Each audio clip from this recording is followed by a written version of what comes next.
여러분, 혹시 이런 경험 있으신가요? 누군가의 한마디에 순식간에 마음이 무너지고 가슴이 두근거리며 머릿속이 하얗게 변해버리는 순간. 아무것도 아닌 일인데 왜 이렇게 감정이 폭발하는지 나중에 혼자 생각해보면 후회가 밀려오는 그 순간 말이에요. 왜 나는 매번 이렇게 반응할까? 왜 나는 조금 더 침착하게 대응하지 못할까? 그런 자책감에 시달려 본 적 있으시죠? 사실 이것은 여러분만의 문제가 아닙니다. 우리 모두가 겪는 인간의 가장 근본적인 고민이에요. 칼 융은 이렇게 말했습니다. 우리가 의식하지 못하는 것이 우리의 삶을 지배한다고요. 다시 말해, 우리가 왜 그렇게 반응하는지 이해하지 못하는 한, 우리는 계속해서 같은 패턴을 반복하게 된다는 뜻입니다. 오늘 이 영상을 통해 여러분은 칼 융의 심리학을 바탕으로 어떻게 하면 모든 것에 반응하는 삶에서 벗어나 진정한 내면의 평화를 찾을 수 있는지 그 비밀을 알게 될 것입니다. 이것은 단순한 이론이 아닙니다. 여러분의 삶을 근본적으로 변화시킬 수 있는 실질적인 방법입니다. 우리는 흔히 평온함을 외부에서 찾으려 합니다. 조용한 곳에 가면, 좋은 사람들과 함께 있으면, 돈이 많으면, 문제가 해결되면 평온해질 거라고 생각하죠. 하지만 융은 이렇게 이야기합니다. 진정한 평온함은 외부의 조건이 아니라 내면의 상태에서 나온다고요. 아무리 좋은 환경에 있어도 내면이 혼란스러우면 평화를 느낄 수 없고, 반대로 아무리 어려운 상황에서도 내면이 고요하면 흔들리지 않을 수 있다는 것입니다. 그렇다면 어떻게 이런 내면의 평온함을 얻을 수 있을까요? 바로 여기에 칼 융의 깊은 통찰이 있습니다. 먼저 우리는 반응과 반응하기의 차이를 이해해야 합니다. 이 두 가지는 비슷해 보이지만 완전히 다른 것이에요. 반응은 자동적입니다. 누군가 여러분을 비난하면 즉시 화가 나거나 방어적이 되죠. 이것은 여러분이 선택한 것이 아니라 무의식이 자동으로 작동한 것입니다.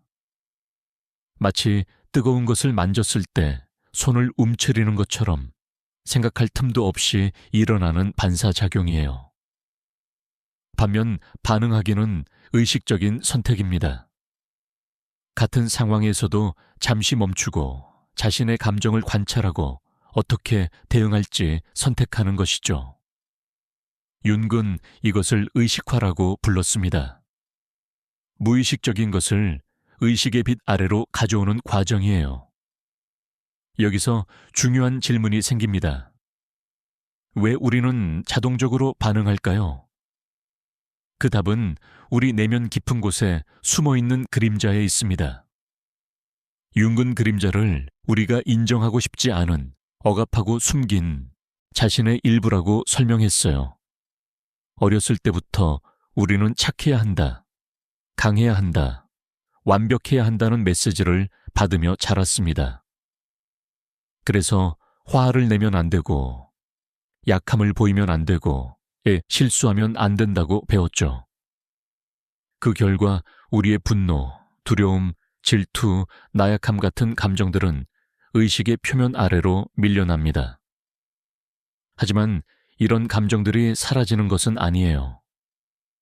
그림자 속에 숨어서 더 큰 힘으로 우리를 지배하게 됩니다. 한국 사회에서 자란 많은 분들은 이런 경험이 있을 거예요. 어렸을 때 화를 내면 버릇없다는 말을 들었고, 슬퍼하면 약하다는 말을 들었죠. 특히 남자아이들은 울면 안 된다는 말을 수없이 들으며 자랐고, 여자아이들은 얌전하고 조용해야 한다는 기대를 받았습니다. 이런 환경에서 우리의 진짜 감정들은 표현될 공간을 잃고 그림자 속으로 숨어들었어요. 그리고 지금 성인이 된 우리는 왜 자신이 그렇게 반응하는지 이해하지 못한 채 같은 패턴을 반복하고 있습니다. 융은 이렇게 말했습니다. 우리가 의식하지 않는 것은 운명이 되어 우리 삶을 지배한다고요. 그림자를 마주하지 않으면 우리는 평생 그것의 노예로 살게 됩니다. 누군가 여러분의 약점을 건드리면 과도하게 반응하고, 특정 상황에서는 이유 없이 불안해지고, 어떤 사람을 만나면 설명할 수 없는 불편함을 느끼는 이유가 바로 여기에 있어요. 이것은 그 사람이나 상황의 문제가 아니라 여러분 내면의 그림자가 자극받은 것입니다. 그렇다면 어떻게 그림자와 마주할 수 있을까요? 첫 번째 단계는 자기 인식입니다. 여러분이 강하게 반응하는 순간을 주의 깊게 관찰해 보세요.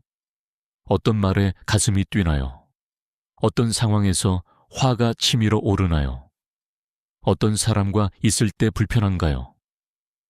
이런 순간들이 바로 여러분의 그림자를 만날 수 있는 문입니다.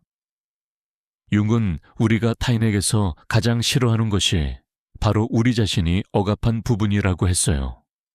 누군가의 이기심이 참을 수 없이 싫다면 그것은 여러분 안에도 인정하고 싶지 않은 이기적인 면이 있다는 신호일 수 있습니다.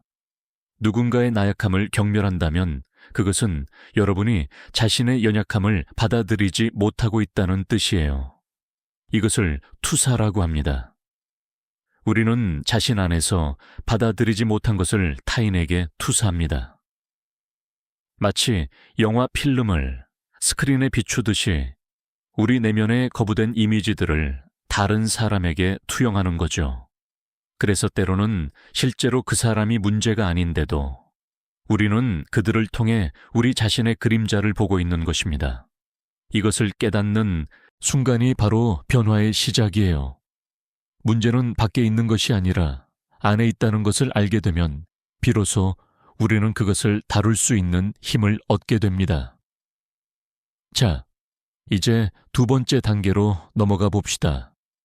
그림자를 인식했다면 이제는 그것과 대화를 시작해야 합니다. 이것은 쉬운 일이 아니에요. 우리가 평생 숨기고 부정해온 부분을 정면으로 마주한다는 것은 용기가 필요한 일입니다. 하지만 융은 이렇게 말했습니다. 우리가 온전해지려면 우리 자신의 모든 부분을 받아들여야 한다고요. 빛과 어둠, 강함과 약함, 선함과 악함, 이 모든 것이 우리를 구성하는 요소들이에요. 이것을 통합이라고 합니다. 통합의 과정은 자신에게 솔직해지는 것에서 시작됩니다. 여러분이 질투를 느낀다면 그것을 부정하지 마세요. 아, 내가 지금 질투를 느끼고 있구나 라고 인정하는 것입니다. 이것이 나쁜 사람이 되는 것을 의미하지 않아요. 오히려 그것은 여러분이 인간이라는 것을 받아들이는 것입니다. 모든 인간은 질투를 느낄 수 있어요. 문제는 질투를 느끼는 것이 아니라 그것을 부정하고 억압할 때 생깁니다. 억압된 질투는 독이 되어 우리 내면을 좀먹지만 인정된 질투는 우리에게 무언가를 가르쳐 줍니다. 내가 왜 질투를 느끼는가? 내가 진정으로 원하는 것은 무엇인가? 이런 질문들을 통해 우리는 자신을 더 깊이 이해하게 됩니다.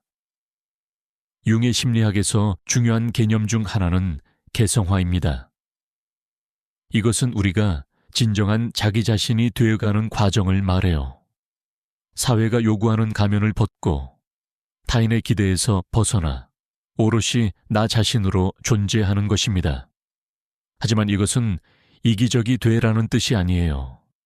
오히려 진정한 자신을 할 때 우리는 타인을 더 깊이 이해하고 공감할 수 있게 됩니다. 왜냐하면 우리 자신의 어둠을 받아들인 사람은 타인의 어둠도 받아들일 수 있기 때문이에요.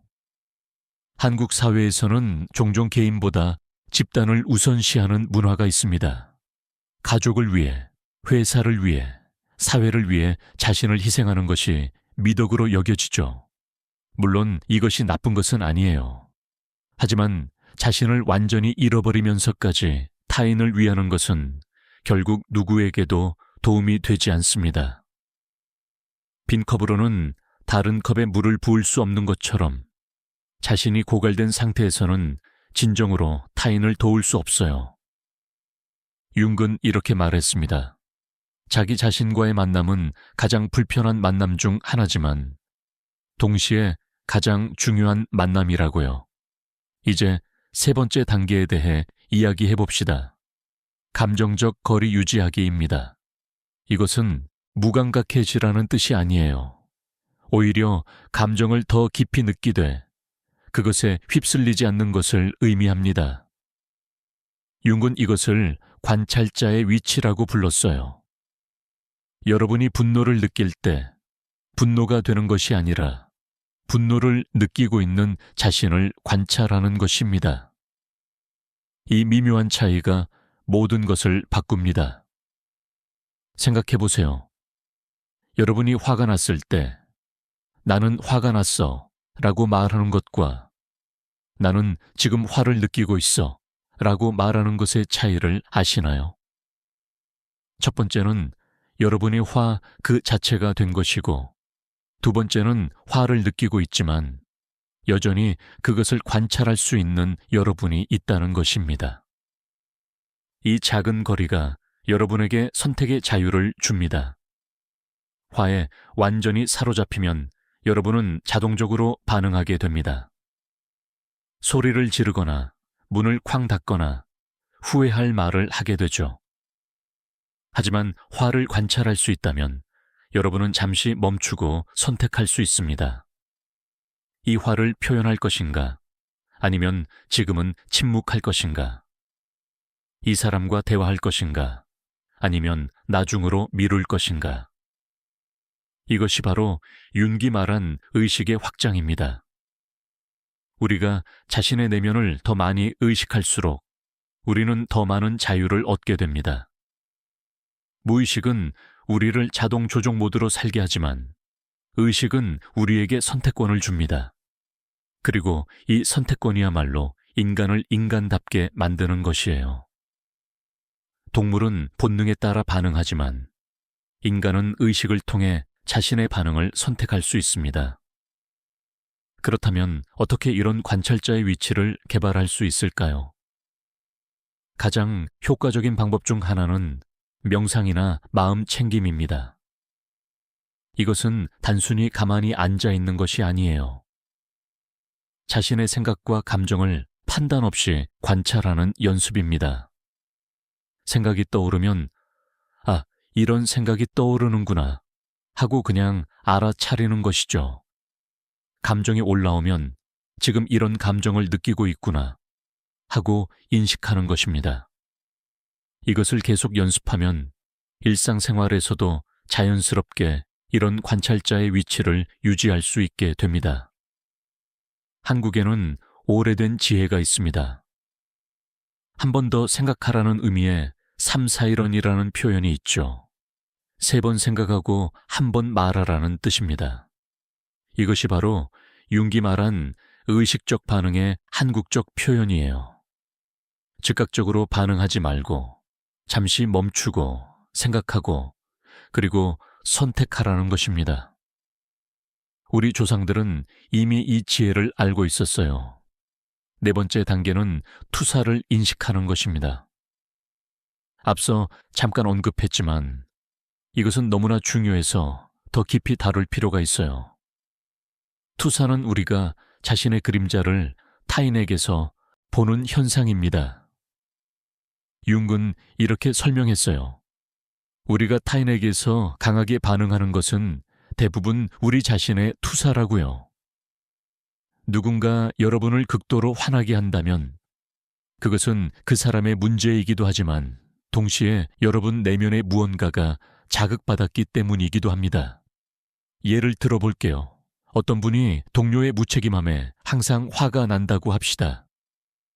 물론 그 동료가 실제로 무책임할 수도 있어요. 하지만 왜 다른 사람들은 그렇게까지 화내지 않는데 이분만 유독 강하게 반응할까요?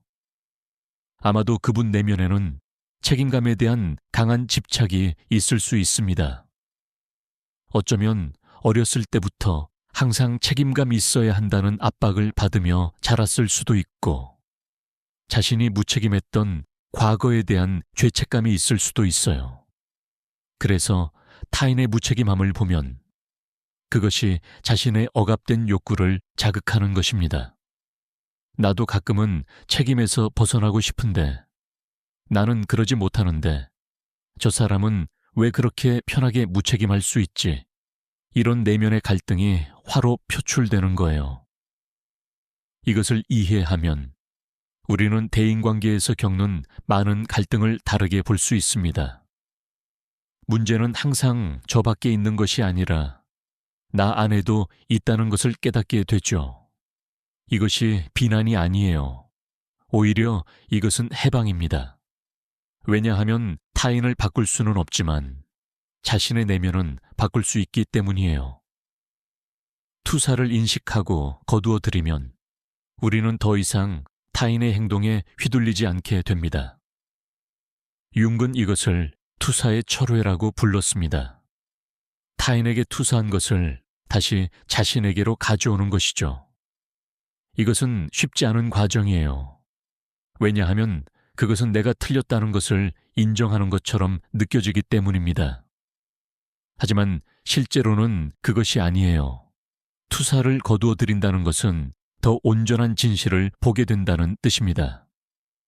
타인의 문제는 타인의 문제대로 존재하고 나의 문제는 나의 문제대로 존재한다는 것을 구분하게 되는 거죠. 한국의 많은 가족관계에서 이런 투사가 일어납니다. 부모는 자녀에게 자신이 이루지 못한 꿈을 투사하고 자녀는 부모에게 자신의 미해결된 감정을 투사합니다. 남편과 아내는 서로에게 자신의 그림자를 투사하며 갈등을 겪죠. 하지만 이것을 인식하는 순간 관계는 변화하기 시작합니다. 상대방이 나의 기대나 투사의 스크린이 아니라 독립된 한 인간으로 보이기 시작하는 거예요. 5번째 단계는 내면으로 향하기입니다. 융은 내향이라는 개념을 강조했어요. 이것은 단순히 내성적이라는 의미가 아닙니다. 자신의 내면, 세계에 주의를 기울이는 것을 말해요. 우리는 대부분의 시간을 외부에 집중하며 삽니다. 다른 사람들이 나를 어떻게 생각할까? 내가 어떻게 보일까? 무엇을 성취해야 할까? 이런 것들에 몰두하죠. 하지만 진정한 평온함은 외부에서 오지 않습니다. 내면에서 옵니다. 융은 이렇게 말했어요. 밖을 보는 사람은 꿈을 꾸지만 안을 보는 사람은 깨어난다고요. 이것은 외부 세계가 중요하지 않다는 뜻이 아니에요. 하지만 외부에서 일어나는 일에 대한 우리의 반응은 내면의 상태에 달려 있다는 것입니다. 같은 상황에서도 어떤 사람은 평온하고 어떤 사람은 불안한 이유가 바로 여기에 있어요. 차이는 상황이 아니라 그들의 내면 상태에 있습니다. 내면으로 향한다는 것은 자신과의 대화를 시작하는 것입니다. 일기를 쓰거나 명상을 하거나 혼자만의 시간을 갖는 것이죠. 이것은 이기적인 행위가 아니에요. 오히려 자신을 돌보는 것은 타인을 돌볼 수 있는 기초가 됩니다. 한국 사회에서는 혼자 있는 것을 외로움이나 고립으로 보는 경향이 있습니다. 혼자 밥 먹는 것도 이상하게 보이고 혼자 여행 가는 것도 안쓰럽게 여기죠. 하지만 융은 고독을 다르게 봤어요. 고독은 외로움이 아니라 자기 자신과의 만남이라고요. 자신과의 만남은 처음에는 불편할 수 있습니다. 우리는 그동안 외부의 소음으로 내면의 목소리를 묻어왔기 때문이에요. 텔레비전, 스마트폰, 끊임없는 대화와 활동들로 정신없이 살아왔죠. 하지만 모든 것이 조용해지면 우리는 내면에서 올라오는 목소리들을 듣게 됩니다. 때로는 그것이 불안, 두려움, 슬픔의 목소리일 수 있어요. 그래서 많은 사람들이 고독을 피합니다. 하지만 융은 이렇게 말했습니다. 우리가 피하는 것이 결국 우리를 지배한다고요. 내면으로 향하는 과정에서 우리는 자신의 진짜 욕구와 만나게 됩니다. 사회가 원하는 것이 아니라 내가 진정으로 원하는 것, 부모님이 기대하는 것이 아니라 내 영혼이 갈망하는 것, 이것을 찾는 과정이 바로 개성화의 과정이에요. 융은 인생의 후반부를 이 개성화의 시기로 봤습니다. 인생의 전반부는 외부 세계에서 자리를 잡는 시기이지만 후반부는 내면의 진실을 찾는 시기라고요. 한국의 중장년층 여러분들은 지금 바로 이 시기에 계신 거예요. 어쩌면 인생의 대부분을 가족을 위해, 일을 위해, 사회적 역할을 위해 살아오셨을 겁니다. 이제는 자신에게 물어볼 때입니다. 나는 누구인가? 나는 무엇을 원하는가? 나머지 인생을 어떻게 살고 싶은가? 이런 질문들이 이기적으로 들릴 수 있지만 사실은 가장 정직한 질문들이에요. 그리고 이 질문들에 답하는 과정에서 여러분은 진정한 자유와 평온을 발견하게 될 것입니다. 6번째 단계는 자기 관찰을 실천하는 것입니다. 이것은 하루아침에 되는 것이 아니에요. 매일매일의 연습이 필요합니다. 융은 우리의 무의식 패턴들이 얼마나 강력한지 알고 있었어요. 평생 동안 형성된 패턴들은 쉽게 바뀌지 않습니다. 하지만 포기하지 않고 계속 관찰하면 조금씩 변화가 일어납니다. 자기 관찰은 마치 내면의 과학자가 되는 것과 같아요. 여러분은 자신의 생각, 감정, 반응을 호기심 어린 눈으로 관찰합니다. 판단하지 않고 그냥 관찰하는 거예요. 아, 내가 이 상황에서 이렇게 반응하는구나. 이런 말을 들으면 내 가슴이 조여오는구나. 이 사람을 만나면 내가 방어적이 되는구나. 이렇게 관찰을 계속하다 보면 패턴이 보이기 시작합니다. 예를 들어 여러분은 비판을 받을 때마다 즉시 방어적이 된다는 것을 발견할 수 있어요. 그리고 더 깊이 들여다보면 어렸을 때 부모님께 많은 비판을 받았고 그것이 깊은 상처로 남아있다는 것을 알게 됩니다. 이제 어른이 된 지금도 누군가 약간만 비판적인 톤으로 말하면 어린 시절의 그 상처가 되살아나는 거죠. 이것을 알게 되면 여러분은 다르게 대응할 수 있습니다.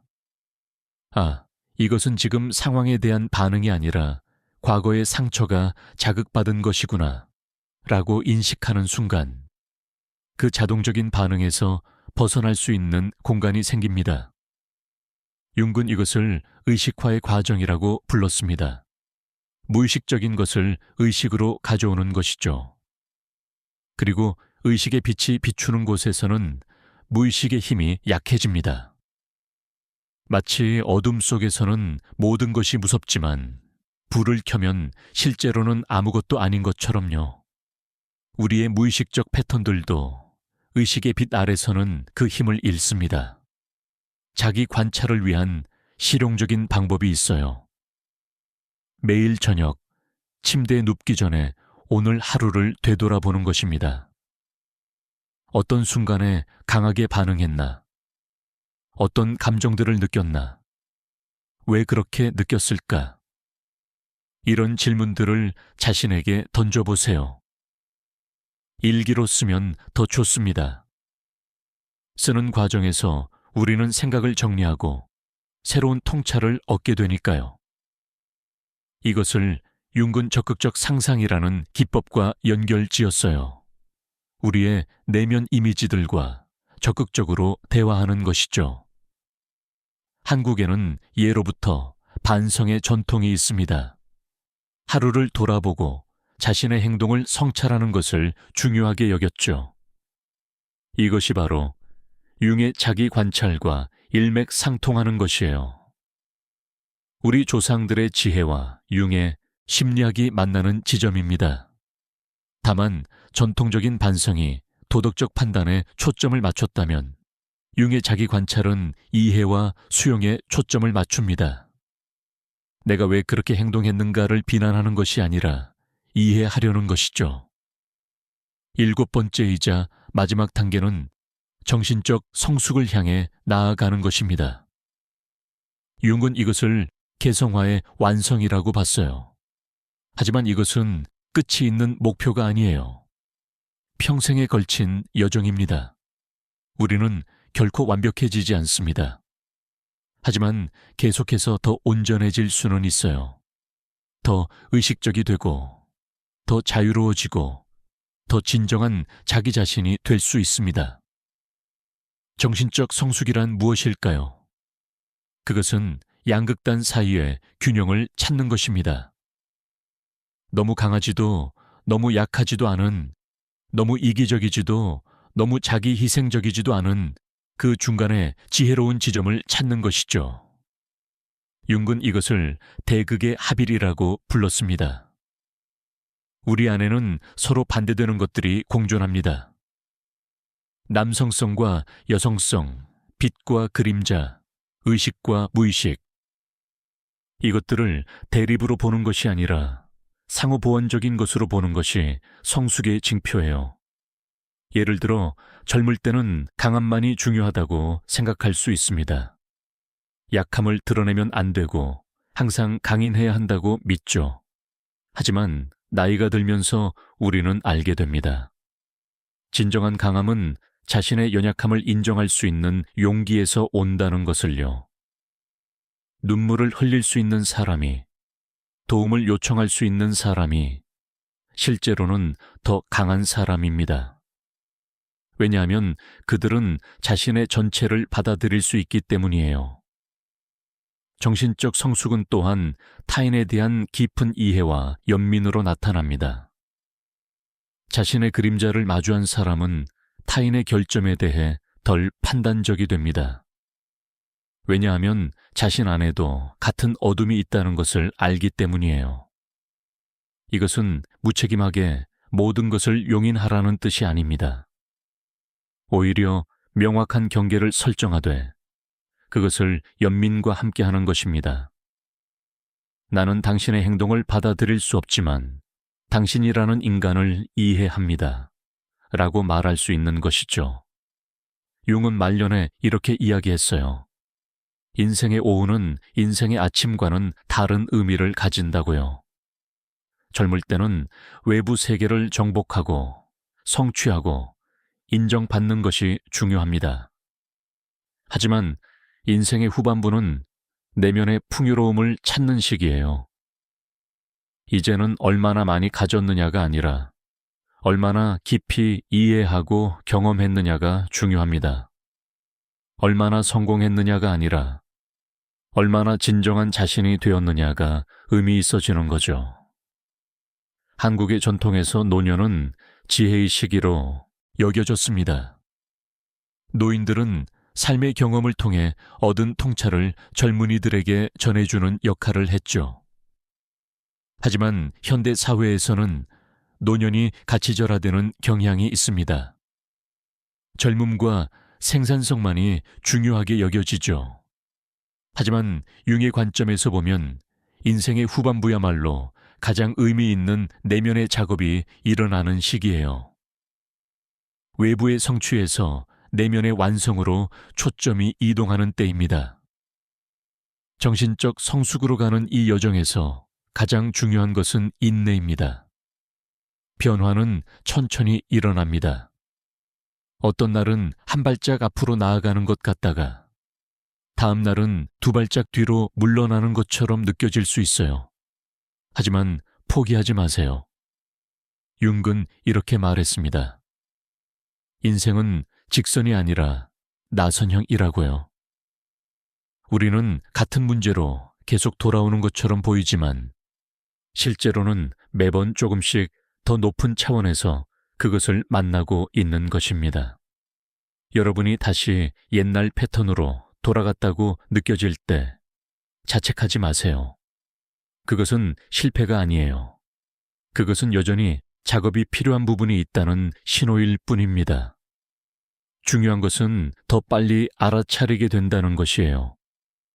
예전에는 며칠 동안 무의식적으로 반응했다면 이제는 몇 시간 만에 알아차립니다. 나중에는 몇 분 만에, 그리고 결국에는 그 순간에 알아차리게 되죠. 이것이 진보입니다. 융의 심리학은 우리에게 희망을 줍니다. 우리는 무의식의 노예가 아니에요. 우리는 의식을 확장시켜 더 많은 자유를 얻을 수 있습니다. 우리는 과거의 상처에 갇혀있지 않아도 돼요. 그것을 이해하고 통합함으로써 치유할 수 있습니다. 우리는 사회가 만든 가면 뒤에 숨어있지 않아도 됩니다. 진정한 자기 자신이 될 수 있어요. 이 모든 과정의 핵심은 사랑입니다. 윤기 말한 사랑은 로맨틱한 감정이 아니에요. 그것은 자신과 타인, 그리고 삶 전체에 대한 깊은 수용과 연민입니다. 우리가 자신의 그림자를 사랑으로 감싸 안을 때 우리는 비로소 온전해집니다. 우리가 자신의 상처를 연민으로 대할 때 치유가 시작됩니다. 우리가 타인의 인간성을 이해로 바라볼 때 진정한 관계가 가능해집니다. 한국 문화에는 정이라는 아름다운 개념이 있습니다. 이것은 단순한 애정이 아니라 시간을 통해 쌓이는 깊은 연결과 이해예요. 자신에게도 이런 정을 가질 수 있어야 합니다. 자신의 모든 부분에, 심지어 마음에 들지 않는 부분에도 정을 느끼는 것이죠. 이것이 바로 융이 말한 자기 자신이 되는 과정입니다. 모든 것에 반응하는 삶에서 벗어나는 것은 쉽지 않습니다. 그것은 용기가 필요한 일이에요. 익숙한 패턴을 벗어나는 것은 항상 불편하고 두렵습니다. 하지만 그 너머에는 진정한 자유가 있습니다. 더 이상 외부의 자극에 끌려다니지 않고 자신의 내면에서 나오는 평온함 속에서 사는 것. 이것이 윤기 우리에게 보여준 길입니다. 이 길을 걷는 것은 혼자 하는 여정이지만 동시에 우리는 혼자가 아닙니다. 수천 년 동안 수많은 사람들이 이 길을 걸어왔어요. 융 자신도 이 길을 걸었고 그의 통찰을 우리에게 남겨주었습니다. 여러분이 이 영상을 보고 있다는 것은 이미 여러분이 이 여정을 시작했다는 뜻이에요. 자신을 이해하고 싶다는 열망, 더 나은 삶을 살고 싶다는 바람, 이것들이 여러분을 여기로 이끌었습니다. 그리고 이 여정에서 가장 아름다운 것은 여러분이 변화하면 여러분 주변도 변화한다는 것입니다. 여러분이 덜 반응적이 되면 여러분의 관계도 덜 갈등적이 됩니다. 여러분이 내면의 평화를 찾으면 그 평화는 여러분 주변 사람들에게도 전해집니다. 마치 고요한 연못에 던져진 돌의 파문처럼 여러분의 내면의 변화는 점점 더 넓은 원을 그리며 퍼져나갑니다. 융근 집단 무의식이라는 개념을 통해 우리 모두가 깊은 곳에서 연결되어 있다고 말했어요. 우리가 자신의 무의식을 의식화할 때 그것은 단지 개인적인 작업이 아닙니다. 그것은 인류 전체의 의식을 높이는 일이기도 해요. 여러분, 한 사람 한 사람이 더 의식적이 되고 더 온전해질 때 세상도 조금씩 더 나아집니다. 여러분, 우리는 지금 이 순간에도 선택할 수 있습니다. 자동적으로 반응할 것인가? 아니면 의식적으로 반응할 것인가? 무의식의 노예로 살 것인가? 아니면 의식의 주인으로 살 것인가? 그림자에 지배당할 것인가? 아니면 그것을 통합할 것인가? 이 선택은 매 순간 우리 앞에 놓여 있습니다. 오늘 이 영상을 보신 후 여러분의 삶에서 작은 변화가 시작되기를 바랍니다. 누군가 여러분을 화나게 할 때 잠시 멈추고 그 감정을 관찰해 보세요. 왜 내가 이렇게 반응하는가? 이것이 진짜 현재 상황에 대한 반응인가? 아니면 과거의 상처가 자극받은 것인가? 이렇게 물어보는 것만으로도 큰 변화가 시작됩니다. 타인을 판단하고 싶을 때 더 잠시 멈추고 물어보세요. 내가 저 사람에게서 싫어하는 것이 혹시 내 안에 억압된 무언가는 아닐까? 이것이 투사는 아닐까? 이렇게 질문하는 것은 여러분을 더 겸손하고 더 이해심 많은 사람으로 만들어줄 것입니다. 혼자만의 시간을 가질 때 그것을 외로움으로 보지 말고 자신과의 소중한 만남으로 여겨보세요. 내면의 목소리에 귀에 기울이고 자신의 진정한 욕구를 발견하세요. 그것이 사회가 원하는 것과 다르더라도 괜찮습니다. 여러분의 삶은 여러분의 것이니까요. 그리고 가장 중요한 것은 자신에게 인내심을 가지는 것입니다. 변화는 하루아침에 일어나지 않아요. 때로는 한 걸음 앞으로 나아가다가 두 걸음 뒤로 물러나는 것처럼 느껴질 수도 있습니다. 하지만 포기하지 마세요. 매번 다시 시작하는 그 용기가 바로 성장입니다. 매번 알아차리고 다시 선택하는 것이 바로 의식화의 과정이에요. 융은 우리에게 완벽해지라고 말하지 않았습니다. 그는 우리에게 온전해지라고 했어요. 완벽함은 결점이 없는 것이지만 온전함은 모든 부분을 포함하는 것입니다. 빛과 어둠, 강함과 약함, 기쁨과 슬픔, 이 모든 것이 우리를 만드는 요소들입니다. 이것들을 부정하지 말고 싸우지 말고 그냥 받아들이세요.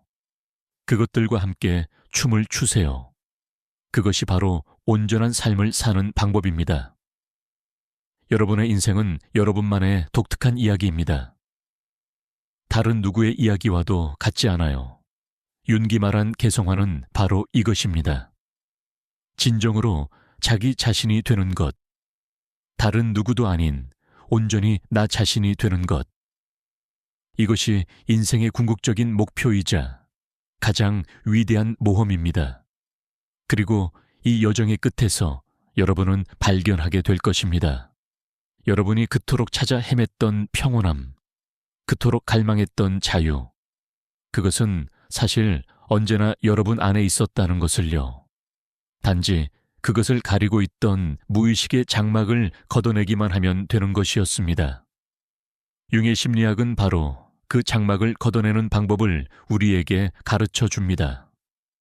오늘 이 영상이 여러분에게 작은 빛이 되기를, 여러분의 내면 여행의 나침반이 되기를 바랍니다. 모든 것에 반응하는 삶에서 벗어나 진정한 자유와 평온을 누리는 삶으로 나아가시기를 바랍니다. 그것은 가능합니다. 수많은 사람들이 이 길을 걸었고 여러분도 그렇게 할 수 있습니다. 감사합니다. 여러분의 용기와 성장을 응원합니다. 이 여정이 쉽지 않을 것이라는 것을 알지만 그 끝에 기다리고 있는 것은 그 어떤 어려움보다도 값진 것입니다. 바로 진정한 자기 자신과의 만남, 그리고 그것이 가져다주는 깊은 평화입니다. 여러분 모두가 그 평화를 찾으시길 바랍니다.